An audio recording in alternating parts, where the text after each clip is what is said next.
Es realmente un privilegio estar aquí con ustedes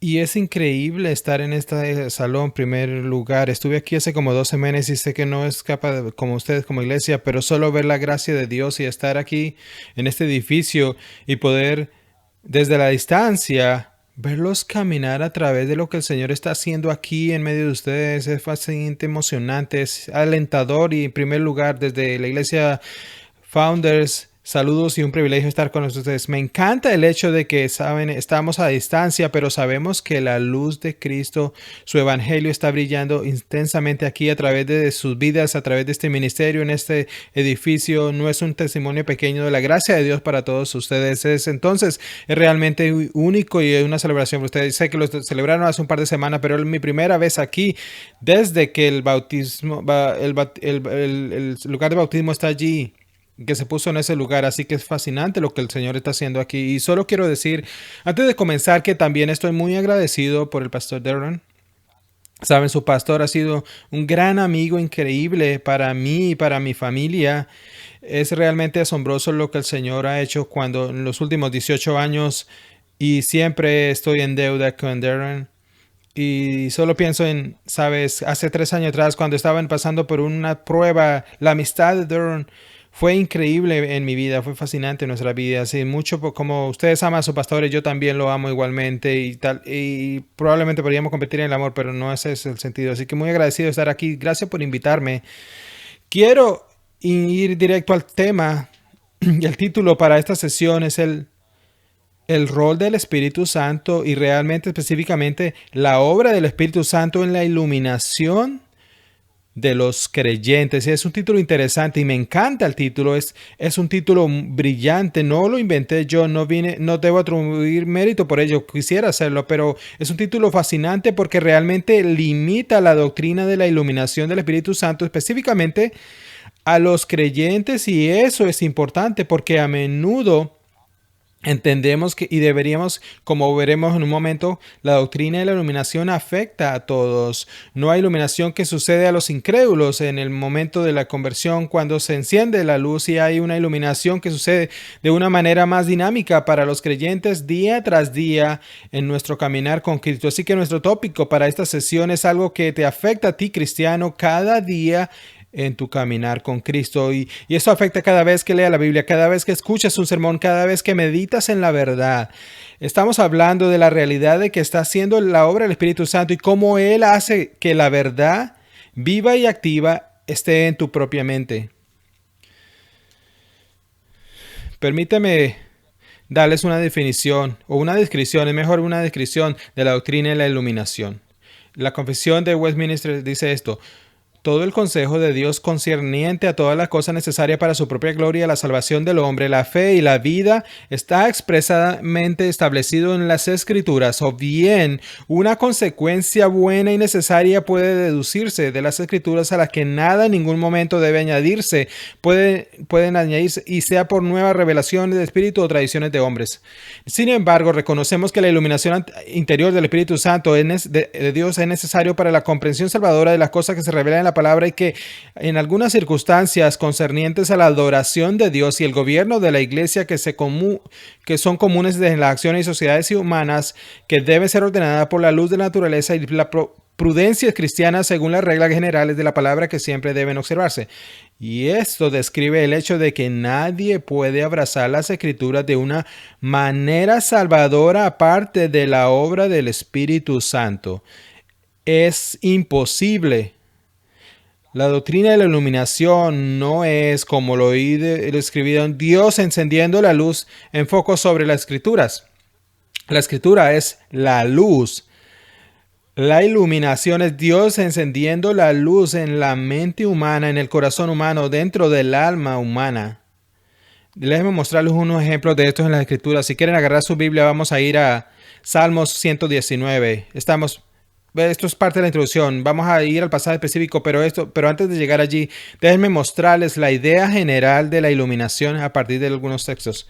Salmo 119, verso 17 al 20. Esta primera mitad de esta estrofa trata realmente sobre la iluminación. Dice: trata con bondad a tu siervo para que guarde tu ley. para que viva y cumpla tu palabra. Verso 18. Abre mis ojos para que contemple las maravillas de tu ley. Soy un peregrino en la tierra. No me escondas tus mandamientos. Mi alma está angustiada por tus juicios en todo tiempo. He aquí una expresión de adoración del creyente que dice: Señor, abre mis ojos, quiero ver maravillas en tu ley, quiero ver cosas gloriosas, quiero ver realidades espirituales reveladas en tu palabra, por favor muéstramelas. Vamos al verso 130, el mismo Salmo 119, verso 130. La exposición de tus palabras dan luz, dan entendimiento a los simples. Este es un versículo fascinante porque muestra que toda iluminación viene de la palabra de Dios y Él, el Espíritu Santo, ese es su ministerio. Él trabaja a través de la palabra de Dios, en la palabra de Dios, para iluminar al lector, al oyente, al creyente, al oyente. El desarrollo de tus palabras da luz y da entendimiento a los simples. Es interesante que en el verso 130 hay un paralelismo entre la iluminación y el entendimiento. Entonces, existe un entendimiento de que va más allá del simple comprensión del significado del pasaje. Los incrédulos sin el Espíritu Santo pueden leer la Biblia y llegar intelectualmente a algunas conclusiones correctas sobre lo que dice. Los incrédulos pueden decir el Evangelio. Los incrédulos pueden dar una sinopsis bastante precisa del libro de los Romanos. Pero se necesita el Espíritu Santo para tener verdadero entendimiento y eso lo llega a la persona que es sencilla. Eso es lo que el Salmo está diciendo aquí. El salmista está diciendo.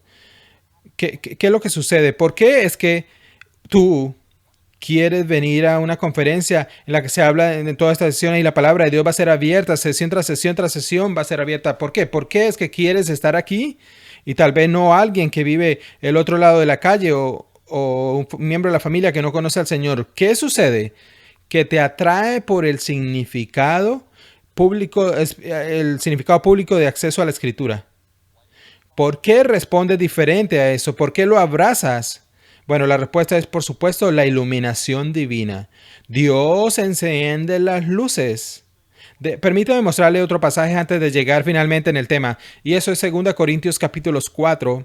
Y quiero que vean esto porque este es un pasaje probablemente familiar para muchos de ustedes, pero al menos para la mayoría. Pero este es otro texto que describe el rol del Espíritu Santo en la iluminación. Particularmente en el primer momento de la iluminación, en el punto de la conversión. Pablo llama a estos incrédulos ciegos en este pasaje y está explicando frente de un contexto hostil, está explicando frente a una acusación. ¿Por qué no tienen más seguidores, Pablo? Él dice, bueno, la razón por la que no tengo más seguidores no por mi ministerio, es porque Satanás está cegando los ojos de la gente para que no vean realmente la gloria del contenido real de mi ministerio. Así que retomémoslo en el verso 3, 2 Corintios 4, verso 3 al 6, dice esto: aunque nuestro evangelio sea encubierto, está cubierto para aquellos que está presente, en el que el Dios de este siglo, Satanás, ha cegado el entendimiento de los incrédulos para que no vean el resplandor de la luz del evangelio de la gloria de Cristo, el cual es la imagen de Dios. Porque no predicamos a nosotros mismos, sino a Jesucristo como el Señor y a nosotros como sus esclavos por el amor de Cristo. Porque Dios, que dijo de las tinieblas resplandezca la luz, es el que resplandeció en nuestros corazones para la iluminación del conocimiento de la gloria de Dios en la faz de Cristo.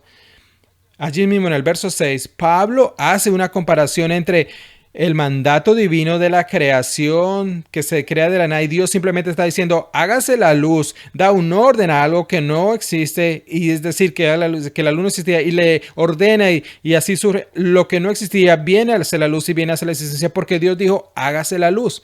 Esto habla acerca del poder, y tienes que tener poder cuando hablar. Tienes que algo que creerlo. Es un tipo de autoridad diferente porque Dios diga algo que no existía, exista, y es obligado a obedecerle. Y Pablo toma esa realidad y dice, es similar a lo que sucede cuando un incrédulo comienza a ver por fe la gloria de Jesucristo. Lo que quiero decir Ya sabes, no soy crítico. Me cansé con una artista y ella estudió historia del arte en Calcinon. Así, básicamente lo que sé de arte se lo debo a ella, pero imagínate que vamos a un museo. Ella le encanta caminar, es como una enciclopedia para ella de la historia y está trayendo la apreciación de lo que estamos viendo. Si yo realmente no tengo esa apreciación, pero imagínate a ver algo, una obra de arte, algo hecho por un realista holandés, ya sabes, tipos como Beamer y hacen estas pinturas que parecen fotografías. Imagínate a alguien criticando esa pieza. ¿Cómo estás criticando eso? ¿De qué estás hablando? Eso es un brillante obra de arte, una obra de arte brillante. Bueno, no es. No veo nada bueno, lo miras y ellos están ciegos. ¿Qué tipo de crítica es esa? ¿Vas a criticar a estos hombres? Está ciego, mi amigo, que no reconozca su arte. Y es exactamente lo que pasa a los incrédulos que miran el verdadero evangelio, ven el verdadero evangelio, lo escuchan y le dicen, "En- entiendo lo que dices, pero no es tan bueno." Ellos están ciegos. Y Dios dice, sea la luz. Eso es la iluminación. Y esa es la iluminación que déjame darles una especie de pequeña descripción. Esa es la iluminación es como encender el interruptor de la luz. Enciende la luz y va de la oscuridad a la luz y ahora la luz está encendida. Y ese es el aspecto de la iluminación que nos lleva de la oscuridad a la luz, nos lleva de la incredulidad a la fe salvadora. Y de repente nos damos cuenta que es Cristo el que he escuchado, es increíblemente glorioso. ¿Por qué debería estar en el infierno si no fuera por su muerte en mi lugar? Y eso es parte de la iluminación. Así que sin ignorar ese aspecto de la iluminación, pero en realidad voy a sumergirme directamente en nuestro título, que es la obra del Espíritu Santo en la iluminación para el creyente. Así que lo que vamos a hacer del resto de nuestro tiempo en esta sesión, vamos a hablar de esta doctrina, particularmente lo que aplica a los creyentes. Entonces el Espíritu enciende la luz y ahora estamos hablando de algo más. Y esa es como una realidad estática. La luz está apagada o está prendida. Es un switch, un interruptor. Está prendido o apagado. Tiene dos opciones. Pero ahora estamos hablando del creyente. Porque es que los creyentes que están poseídos por el Espíritu, por el mismo Espíritu Santo, pueden tener diferentes niveles de claridad, discernimiento, comprensión y profundidad de convicciones. Bueno, tomaré la imagen de la palabra, si usaremos nuevamente esta imagen de la palabra del interruptor de la luz, y digamos que no solo es un interruptor, sino que es un interruptor con un regulador de la intensidad. Cuando habla de iluminación, vamos hablando del interruptor que se va encendiendo a medida que caminamos con Cristo. ¿Y cómo es que el Espíritu Santo lo hace eso? ¿Cómo aumenta nuestra claridad? ¿Cómo ilumina nuestra mente para ver más verdad, más de la gloria de Cristo, para caminar con Él con pureza y con convicciones más profundas? Esa es la doctrina de la iluminación para los creyentes. Y lo que vamos a hacer durante el resto de nuestro tiempo es, mira, 1 Corintios capítulo 2. 1 Corintios capítulo 2 ahora. Pastor Richard predicó en el 22, el 1 al 5 la anoche, así que ya tenemos el contexto para eso, para salvarnos algún tiempo. Pero lo que voy a hacer, vamos a leer el del verso 6 al capítulo 3, verso 4.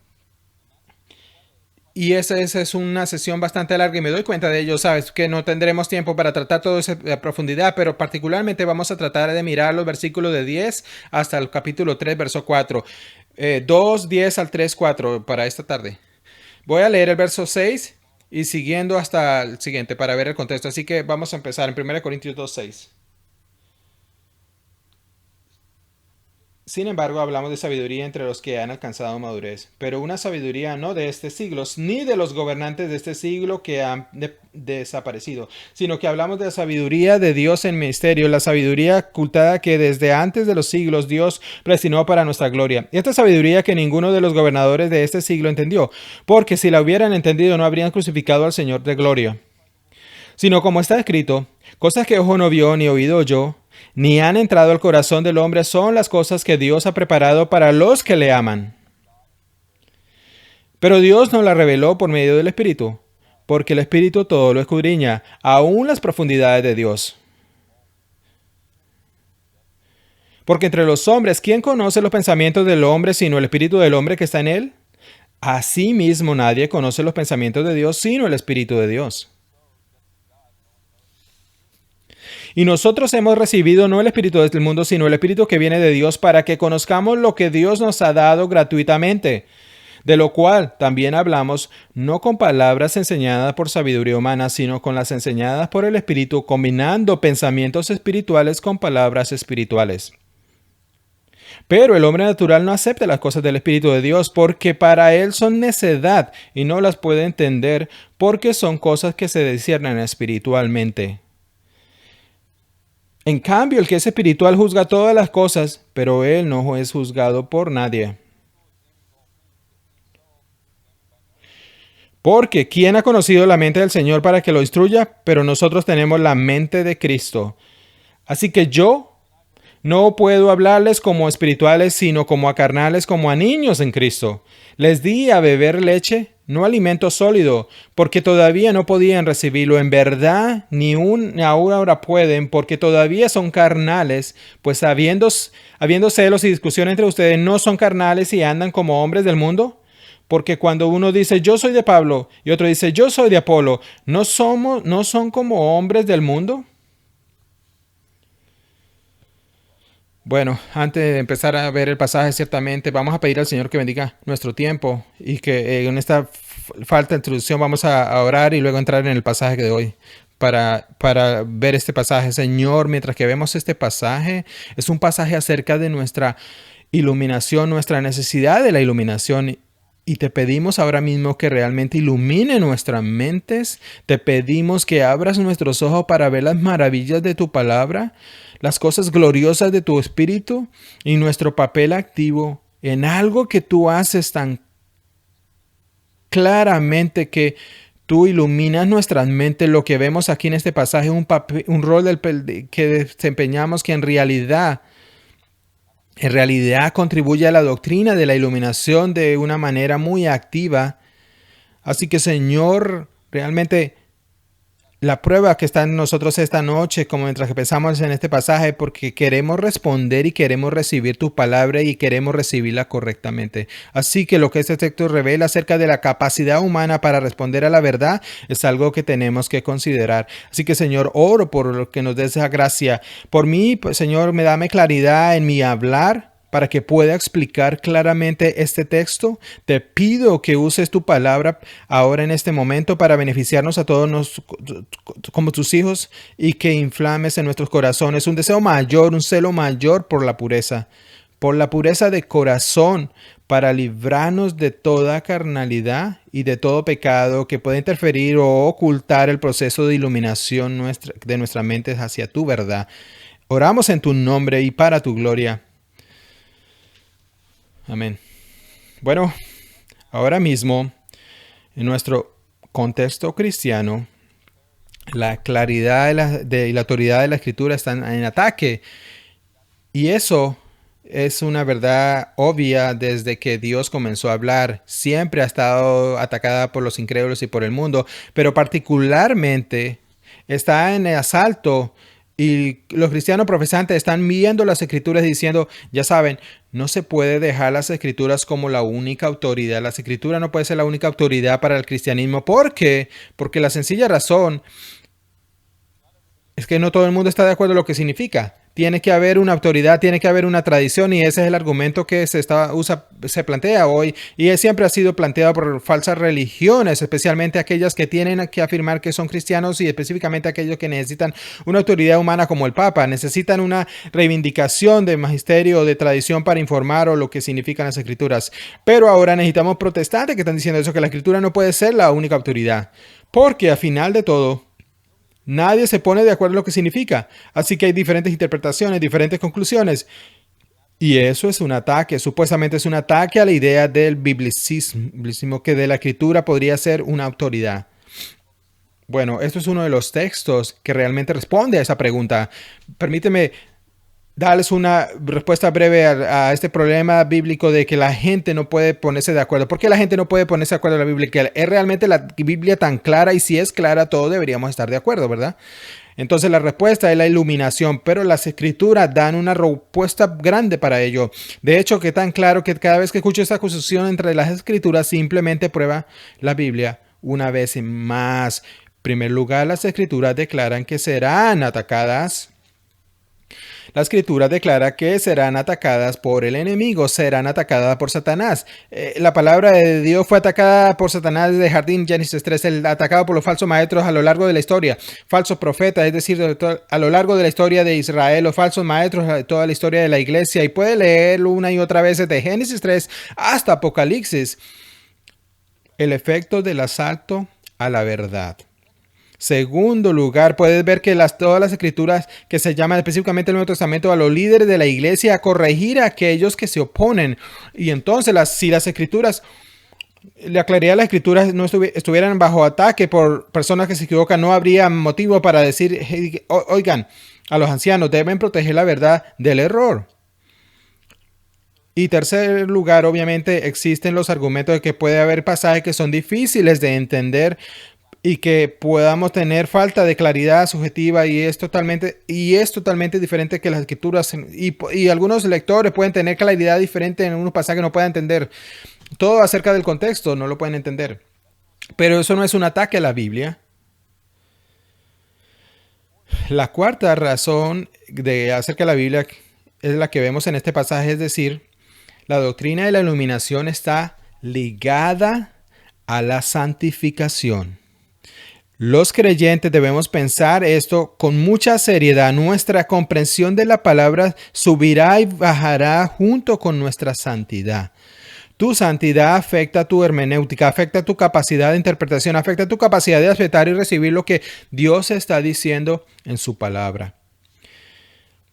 De hecho, a la medida que tengamos motivos errantes o aberrantes o pecaminosos en nuestra exposición de la palabra de Dios, en esa medida obstaculizará nuestra capacidad de ver la gloria de Cristo en ella.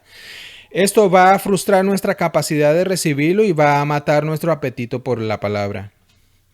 Entonces, mientras que miramos este pasaje, ya saben, de anoche que este pasaje está hablando acerca de principalmente de la predicación, Pablo está hablando de su predicación hacia los corintios, pero lo interesante es que vamos aquí porque estamos viendo la doctrina y la iluminación y eso no es la predicación, eso es lo que le sucede a nosotros mientras que escuchamos la palabra de Dios. Entonces lo que sucede aquí es que Pablo está conectando estas doctrinas porque están absolutamente conectadas.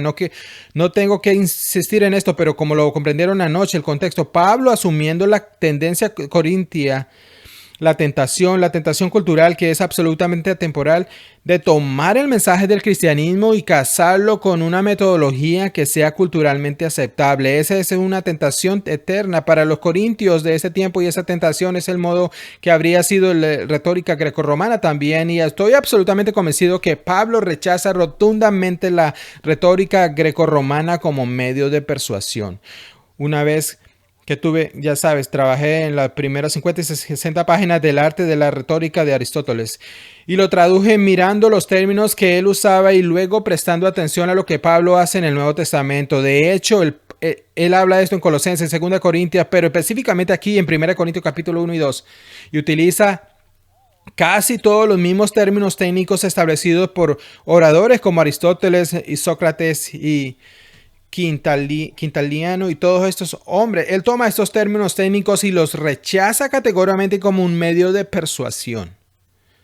Ahora, un corintio podría mirar al ministerio de Pablo y decir, Pablo, lo que quiero decir, mira, tú estás predicando el evangelio, me encanta eso, pero tú te das cuenta que podrías tener más seguidores, podrías tener una mayor audiencia, podrías tener más likes en tus redes sociales si simplemente adaptas a la retórica. No necesitas cambiar mensajes, manténlo de la misma manera, pero usa el paquete de los grecorromanos. ¿No te darías cuenta cómo sería para los incrédulos de los corintios? Así es como funciona el argumento.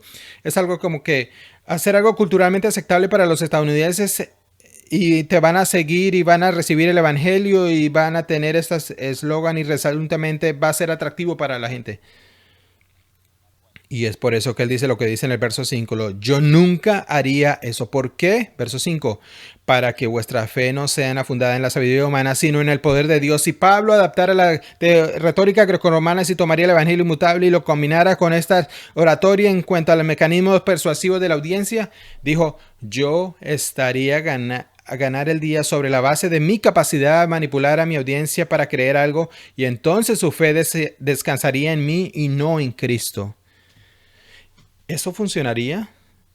por supuesto funciona en este sentido. La gente lo hace eso todo el tiempo y si consigue muchos seguidores, Pablo ya lo dijo, y si volvemos al capítulo 1, verso 18, la palabra de la cruz es locura para los que se pierden, pero para nosotros que somos salvos es poder de Dios.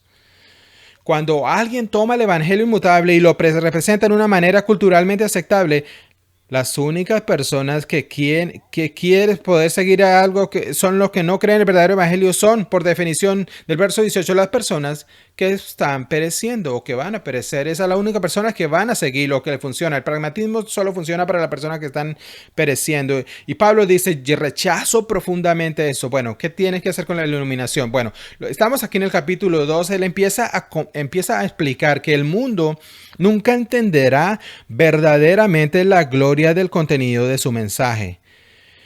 Y así que lo articula la verdad. Él articula el mensaje inmutable que le dio Dios, lo articula de una manera que será convincente para los creyentes que tienen el Espíritu Santo. No es tan una doctrina innovadora que Pablo realmente predica la verdad del Evangelio de una manera que es solo convincente para las personas que tienen el Espíritu Santo. Bueno, eso es donde va, y eso es como vincula esta doctrina de la revelación divina con la doctrina de la iluminación divina. Entonces, vamos a sumergirnos en este verso 10. Después de explicar que los líderes del mundo, los gobernantes de esta era, ya saben, los líderes, los gobernantes, las autoridades políticas que crucificaron a Jesucristo, ellos realmente no entendían lo que estaba sucediendo. Ahora, por cierto, esta idea de entendimiento la menciona en el pasaje que leemos explícitamente en el versículo 8. Ninguno de los gobernantes de este siglo habían entendido. Continúa diciendo en el versículo 12 que tenemos la revelación de Dios por medio del Espíritu Santo, así que podamos saberlo. Así que hay algo del mundo que no sabe que los creyentes verdaderamente sí saben. Y eso no es solo el significado del texto, eso no es solo el significado del Evangelio, el contenido del Evangelio. Se trata precisamente de recibir ese contenido como si viniera directamente de Dios, es abrazarlo como divino. ¿Por qué eso sucede? Es por el ministerio del Espíritu Santo. Así que nótelo en el verso 10 lo que Pablo hace con la doctrina de la revelación divina. Entonces, a medida mientras que trabajamos esto, realmente hay tres fases a medida que comienza a conectar estas doctrinas. Y la primera es la revelación divina. Y eso comienza en el versículo 10 y 11, o está en el verso 10 y 11. Pero para nosotros, ¿y quién es el nosotros? Bueno, regresa el verso 6, dice nosotros lo que hablamos la sabiduría. Así que estos son los predicadores que predican verdades divinas. Y Pablo aquí habla de hablar, literalmente le está escribiendo acerca de su ministerio de oratoria, está explicando su ministerio de predicación, su enfoque para el verso 10. En el verso 10 a nosotros Dios nos reveló los apóstoles y son los apóstoles que están predicando las verdades divinas. A nosotros Dios nos reveló estas cosas, las cosas que Dios ha preparado para aquellos que lo aman. Versículo 9.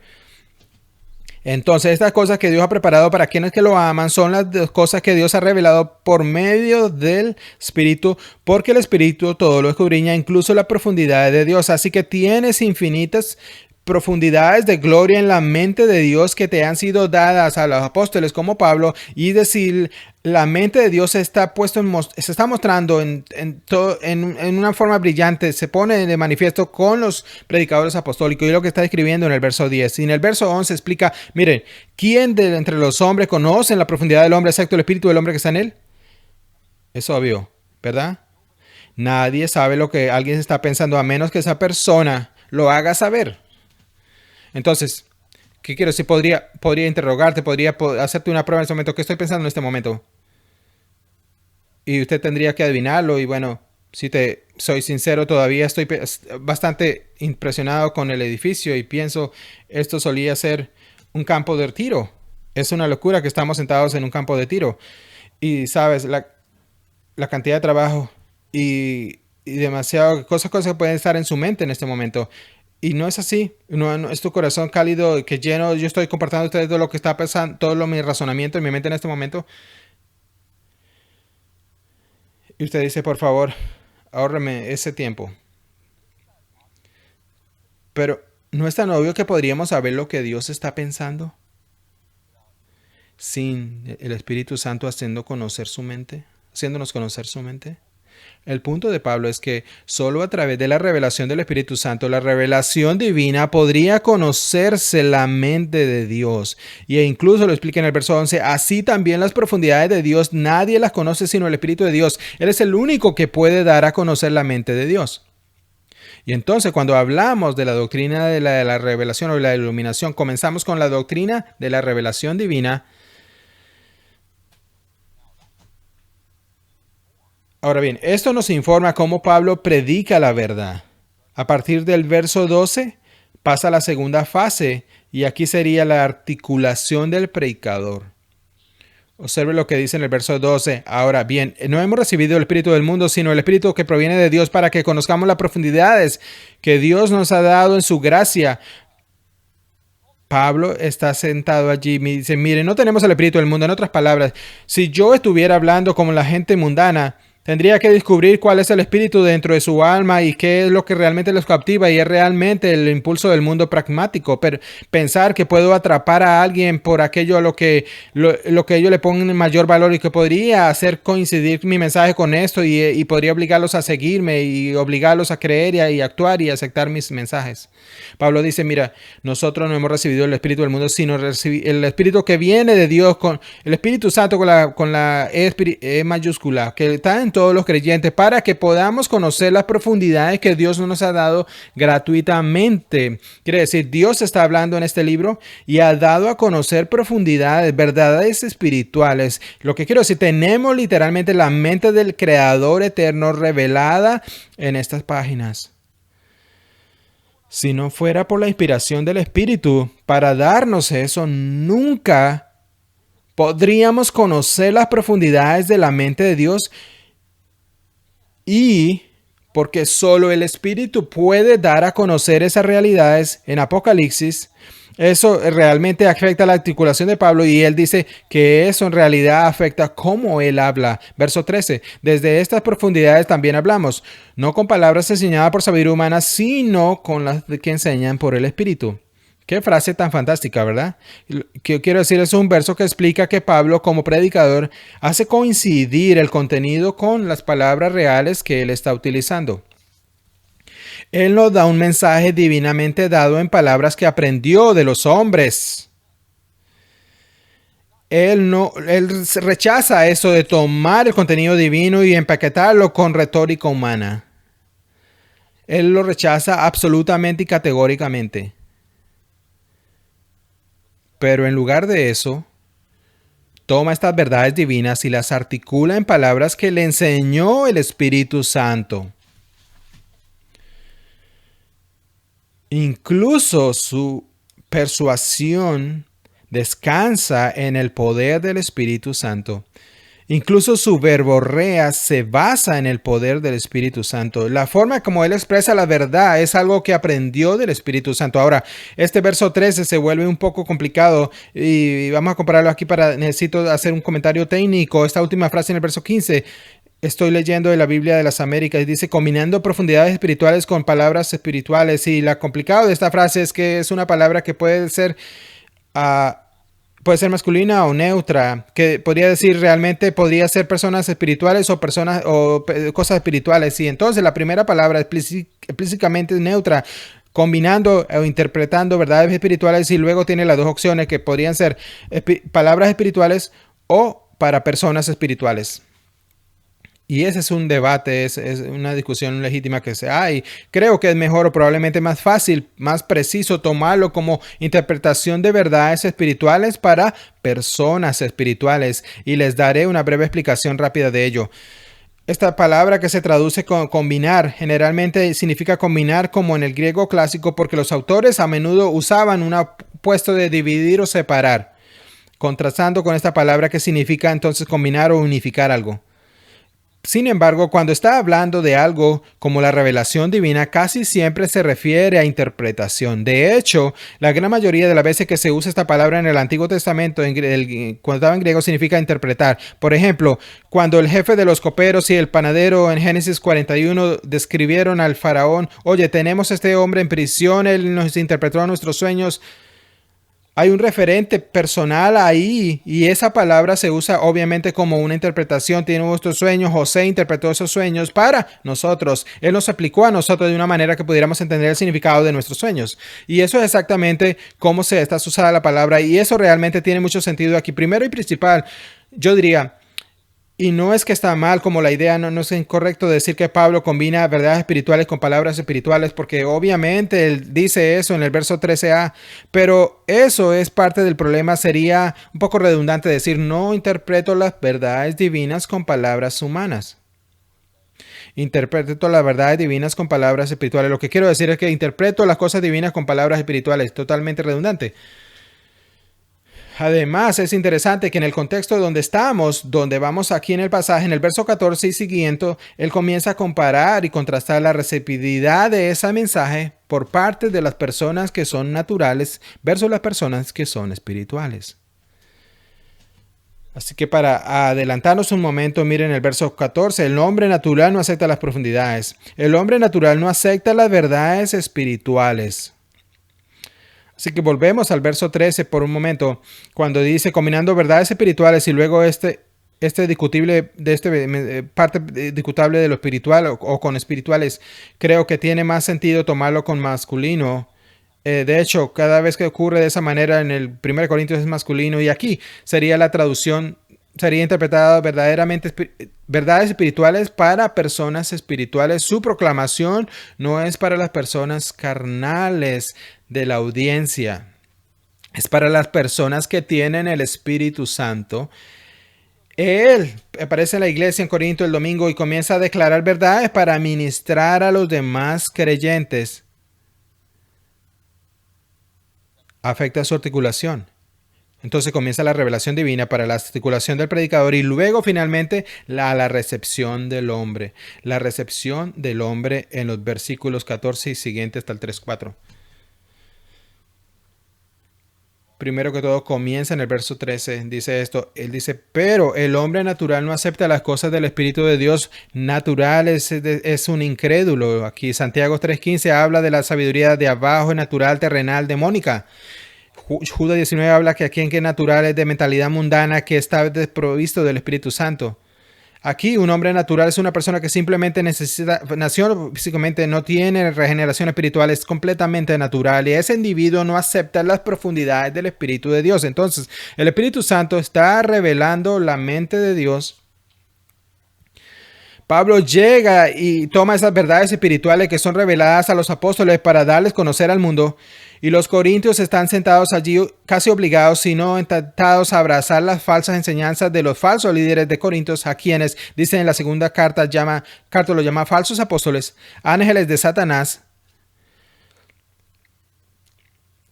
Lo que quiero decir, y por cierto, estas falsas influencias en Corintios, lo que quiero decir, buscarás y en vano, de 2 Corintios es una sola doctrina falsa. Él no lo denuncia por falsa doctrina.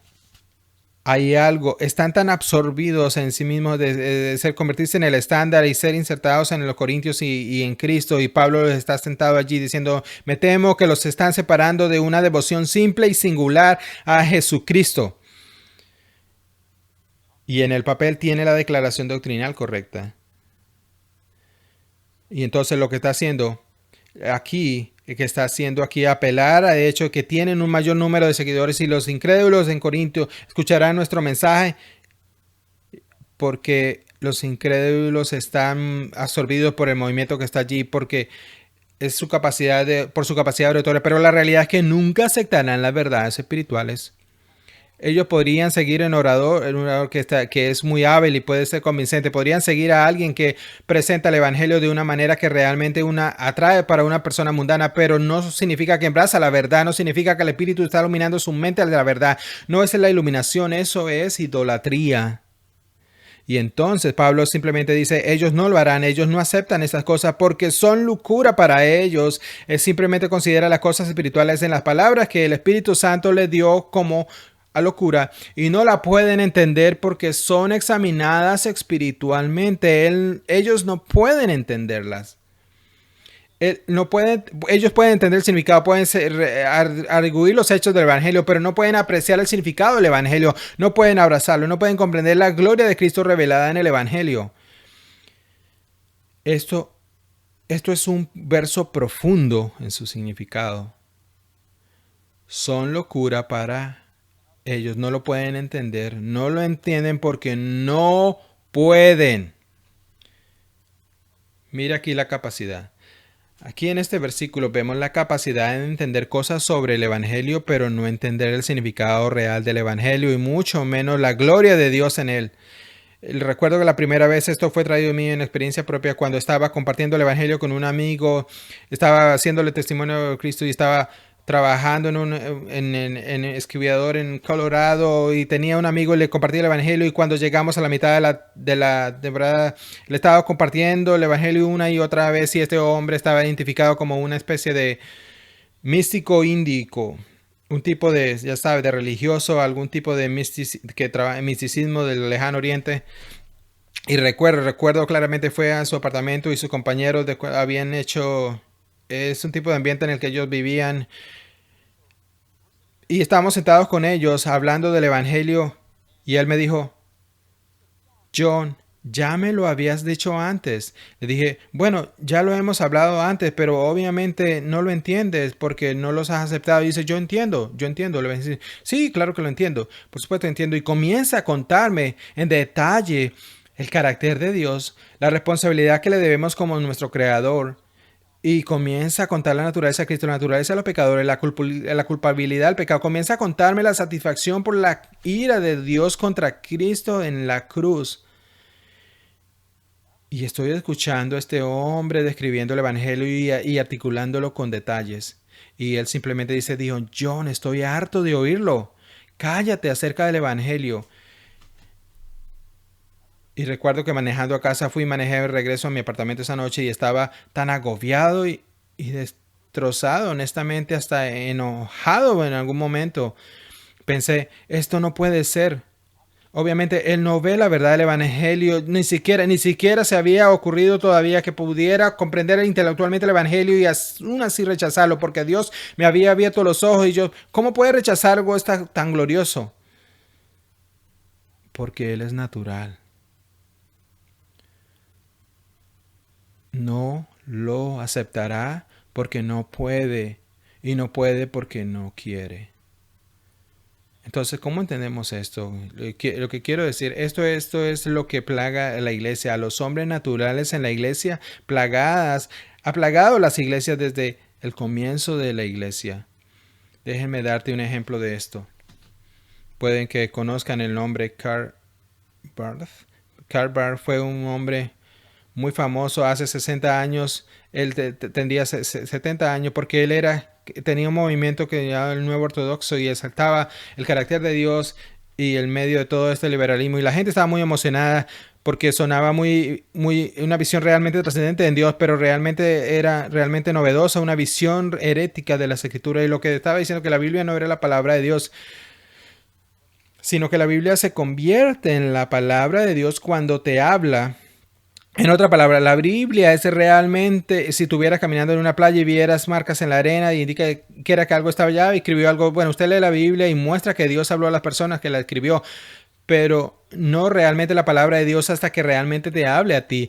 ¿De dónde viene eso? ¿Por qué vino esa doctrina? Bueno, le diré por qué es una doctrina. Esto no salió sino hasta el 2017. Sus nietos leyeron sus memorias y las publicaron. Hasta ese momento creo que mucha gente había hecho rumores sobre su secretaria su nombre era Christine Kreshba y le ayudó a escribir sus 16 volúmenes de dogmática eclesiástica y se mudó con Barry, su esposa, y el rumor era que no tenía una relación ilícita con ella. Esto es lo que fue publicado en 2017. Dice esto, la publicación, tal como yo soy nunca podría y todavía no puedo negar ni la realidad de mi matrimonio ni la realidad de mi amor. ¿Escuchaste eso? ¿Escuchaste? Él está casado y tiene una secretaria a la que ama. Es cierto que estoy casado y que soy padre y abuelo y también es cierto que amo. Y es cierto que estoy viendo los hechos no coinciden. Es por esto que después de algunas dudas al principio decidimos no resolver el problema con la separación ni de un lado ni del otro. Y le escribió a un pastor y esta carta también fue publicada en 2017. La carta fue escrita en 1947 a otro pastor y dice esto: es precisamente el hecho de que el mayor bendición terrena que me ha sido dada en mi vida, lo que al mismo tiempo me topa que el juicio más fuerte contra mí en mi vida terrenal. Así que pues estoy ante los ojos de Dios sin poder escapar de Él de una manera o de la otra. Pues es posible que de aquí pueda extraerse un elemento de experiencia en mi teología, o mejor dicho, un elemento de vida vivida. Ese iba prohibido de manera muy correcta convertirme en un legalista que en otras circunstancias podría haber sido. En otras palabras, si no hubiera tenido esta aventura, una aventura continua en mi vida, podría haberme convertido en un legalista. Que está bromeando. Este es un hombre natural, intelectual, que escribió 16 volúmenes de teología. Un hombre natural escribiendo 16 volúmenes de teología. Él se niega a aceptar las cosas divinas. Esta es la difícil situación del hombre natural. En el verso 15, Pablo contrasta al hombre natural con su ministerio y dice: pero el Espíritu lo examina todo. El espiritual lo examina todo, pero él mismo no es examinado por nadie. En otra palabra, Pablo le dice a los corintios: miren, mi predicación no es examinada por sus falsos maestros. Mi predicación no es evaluada por los incrédulos. Realmente no me interesa la evaluación de los incrédulos hagan de mi ministerio. El verso 15 es un verso interesante y está bastante claro. Lo permite ilustrar, sin embargo, vamos a ver esto.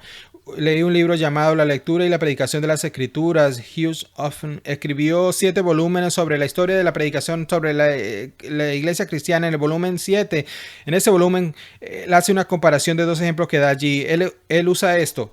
El primer ejemplo dice: TDJ predicó un sermón llamado Mujer está desatada, y ese sermón comenzó a dar un DVD, una mujer contra quien pecaron de una manera trágica y luego su vida adulta es un desastre, está en prisión y finalmente es capaz de encontrarse a sí misma en un avivamiento y es capaz de perdonar a la persona que pecó contra ella. Y entonces les menciono esto porque todo el video fue un calentamiento para un sermón sobre la comunidad negra esclavizada por el pecado. Y este es el comentario. Hughes Oliphant sobre este comentario. Ese método es completamente positivo. No si quiere el éxito continuo, pero significa que simplemente lecturas continuas, la exposición de versículo por versículo. No sigue eso, pero es positivo, no es una predicación sistemática, sino la apertura y la intención es el pasaje de la escritura. Y luego es positivo en la manera como los predicadores puritanos predicaban, pero no a cada verso de las escrituras, como los puritanos. Bien, el siguiente ejemplo. Él continúa en contraste con mi ex pastor John MacArthur. Él describe un sermón en Mateo 8 y 9 y lo describe con intriga.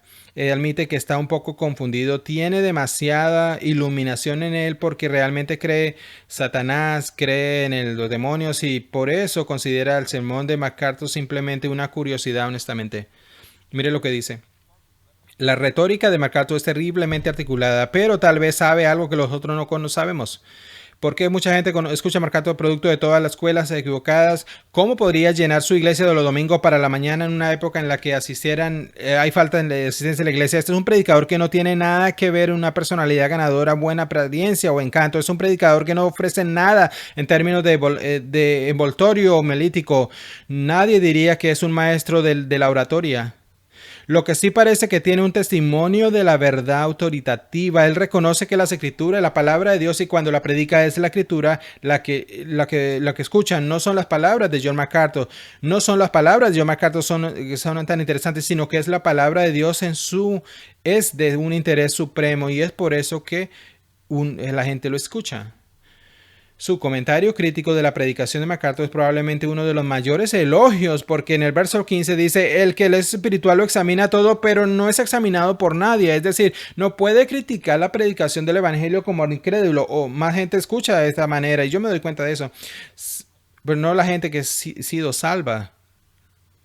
Verso 16. ¿Quién ha conocido la mente del Señor para que lo dirija? ¿Quién podría corregir a Dios sobre la mejor manera de expresar su verdad? Eso es absurdo. Pablo dice, pero nosotros tenemos la mente de Cristo. Aquí es donde se pone realmente interesante y vamos a ir cerrando, concluyendo en este capítulo 3 por estos últimos versos. Hermanos, no puedo hablar a ustedes como hombres espirituales. Aquí está la misma palabra, espirituales. Es la misma palabra que usamos en el verso 13. Interpretar verdades espirituales para personas espirituales. Les hablo aquí como personas espirituales. Pero como a personas carnales, no les puedo hablar como personas espirituales, sino como personas carnales. Estar llamando a los incrédulos como niños en Cristo. Hay algo en su estado espiritual que los hace inmaduros. Les falta algo y eso afecta la capacidad de Pablo a hablarles acerca de la verdad. Verso 2. Les di bebé leche, no alimento sólido, porque no son capaces de recibirlo. Incluso de ahora no pueden recibirla. Ahora, rápidamente, note lo que dice, que no pueden. Dos veces. No puedes y todavía no puedes si la LSB no muestra esta palabra, dice para recibir. Y eso realmente del bien, el verso 14. El verso 14 habla acerca del hombre natural no puede aceptar ni recibir la palabra de Dios. Y verso 2, hablando a los cristianos ahora, él hace la comparación entre un incrédulo que es un hombre natural y un cristiano que está luchando con su carnalidad y está haciendo una comparación. Vea esto. No es que los cristianos corintios están esclavizados a la carnalidad como los incrédulos lo son, sino que están afectados por ella y esta obstaculiza su capacidad de recibir la verdad. En otra palabra, la carnalidad de los corintios está atenuando la iluminación de la iluminación divina. Vean el verso 2, les di leche beber, no alimento sólido. Él está así suavizando el evangelio en el sentido, estoy tratando de articularlo de una manera que puedan oírlo, pero no puedo dárselo en su articulación completa de la manera que puedo hablar porque es para espirituales y tú no lo puedes aceptar, no lo puedes recibir. ¿Por qué? Verso 3, porque todavía son carnales. Puesto que hay celos y contiendas entre ustedes, no están andando como los hombres simples. Lo que quiero decir es partidismo de encontrar a su predicador favorito y a su orador favorito. Y cuando vengo aquí en esta recepción de los hombres, es claro que no están buscando la verdad directamente de Dios, están buscando que sea empaquetado de una manera que pueda ser convincente para ellos o atractiva. Ven al cuarto, yo soy de Pablo, yo soy de Apolos. No son simplemente hombres. O sea, la explicación, bueno, Pablo es como un abogado simplemente exponiendo el argumento. Es tan racional, es tan intelectualmente convincente. Realmente me gusta esto. Bueno, Apolos es tan apasionado. Me prefería un Apolo que predicara. Y Pablo dice, no, eso es simplemente carnal. No estás interesado en escuchar de Dios mismo la palabra que Él te dio. Creyentes, la iluminación es obra del Espíritu Santo. Es el Espíritu obrando. Él hace la iluminación. Pablo al mismo tiempo pero mismo la santificación. Es el Dios que santifica. Pero nosotros estamos involucrados activamente en ambos.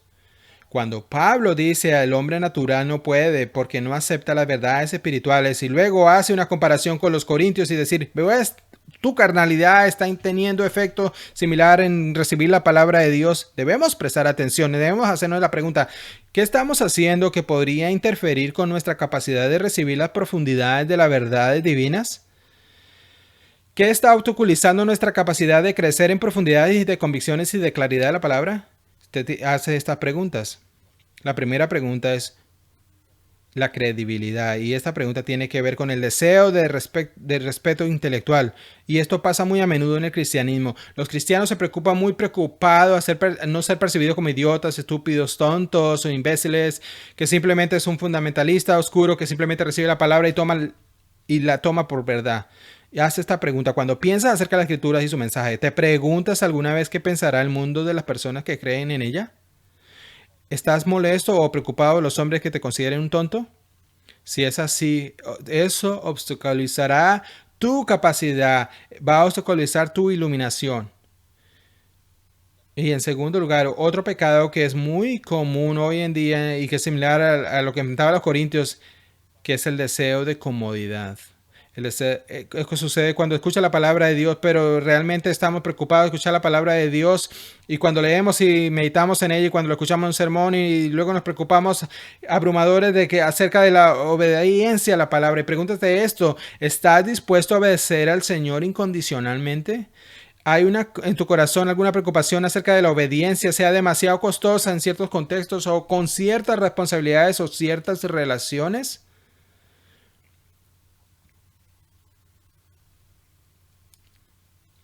Y en tercer pecado, que creo que paralelo con los corintios y que estaban luchando, y llamaría consensos. Esto es una preocupación de la popularidad, es un deseo de no ser marginalizado.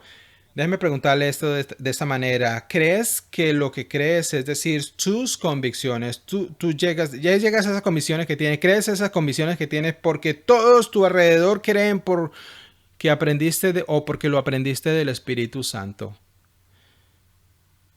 Ya saben, Vicente Lorena fue el hombre que acuñó la frase ¿qué significa la Biblia? Y significa lo que siempre ha significado en todo momento, en todo lugar y para todos. Ese es el consenso. En otras palabras, el algo que todos estamos en lugar. Si ustedes están hechos, nunca tendrás ninguna certeza y nunca tendrás una convicción segura. Si eres enseñado por el Espíritu, estás dispuesto a permanecer solo. Si eres enseñado por el Espíritu, te sentirás cómodo con lo que el Señor te ha enseñado. Voy a cerrar con una ilustración de un héroe histórico mío. De hecho, esto es muy familiar. Si estuvo aquí el año pasado, en la conferencia del año pasado, hice una biografía acerca de Martín Lutero. Recordarán su vida, tuvo este famoso enfrentamiento y escapó al castillo de Walter, y aislamiento escribió una obra muy llamada El mal, la misa, lo traduce en El abuso de la misa. Y en este libro él describe realmente como aislado estaba a tener que permanecer firmemente sobre la verdad que le había sido enseñado por el Espíritu Santo, y a los que realmente llegó porque alguien le hubiera dicho que llegara allí. Esto es lo que él dijo: yo mismo experimento diariamente lo extremadamente difícil que es dejar de lado una conciencia de larga data que ha sido cercada por ordenanzas hechas por hombre. Oh, cómo mucho mayor esfuerzo y trabajo, incluso sobre la base de las Sagradas Escrituras, apenas he podido justificar mi propia conciencia, de modo que yo, un solo hombre, me he atrevido a pensar, a presentarme contra el Papa, techándolo de anticristo, a los obispos de apóstatas y a las universidades como sus burdeles. Cuántas veces mi corazón se estremeció, me castigó y me reprochó con surgimientos más fuertes. ¿Eres tú el único hombre sabio? Ya sabes, ese es un lugar bastante solitario en el que puedes estar. Ninguno de tu lado. Nadie piensa de la misma manera que tú piensas. Seguramente yo debo ser el problema. Esto es lo que dice: puede ser que todos los demás estén en el error y hayan errado durante tanto tiempo. ¿Qué pasa si te equivocas y llevas a tanta gente al error que podría estar condenada eternamente? Eso es lo que su conciencia le está diciendo mientras mira alrededor y dice: no tengo a nadie que me apoye. Finalmente, Cristo, con su clara y inconfundible palabra, me fortaleció y me confirmó que tal mi corazón ya no se acobardaba, sino que resistía los argumentos de los papistas, como de los peregrinos resiste las obras y las amenazas y tormentas. Lutero era un hombre inquebrantable porque había aprendido del Espíritu Santo. Pablo era un hombre inquebrantable porque había aprendido del Espíritu Santo. Porque nos dio Dios sus verdades para que nosotros las sepamos, para que tengamos certeza, para que estemos firmes con convicción y con fortaleza o fortalecidos. Esa es la explicación de por qué el interruptor del regulador de densidad. Así que es obviamente la obra del Señor, pero algo incluye en el creyente. No dudes, no presumes en el Evangelio, pienses que puedes salirte con la tuya dejando el pecado morando en tu corazón. Obstaculizará absolutamente tu capacidad de recibir la palabra de Dios tal como realmente es. Vamos a orar. Señor, gracias por esta verdad y muchas gracias por una conferencia dedicada a tu Espíritu. Señor, estamos agradecidos por este poder del Espíritu Santo y el poder de tu palabra para que obren y que beneficie a nosotros. Y mientras nos dirigimos a disfrutar un poco de compañerismo y algo de comida, oramos, Señor, que tomemos estas verdades y las hagamos en nuestro corazón y que se conviertan en comisiones para que podamos disfrutar de certidumbre, de certeza, de confianza y la claridad que viene de tu parte. En tu nombre oramos. Amén.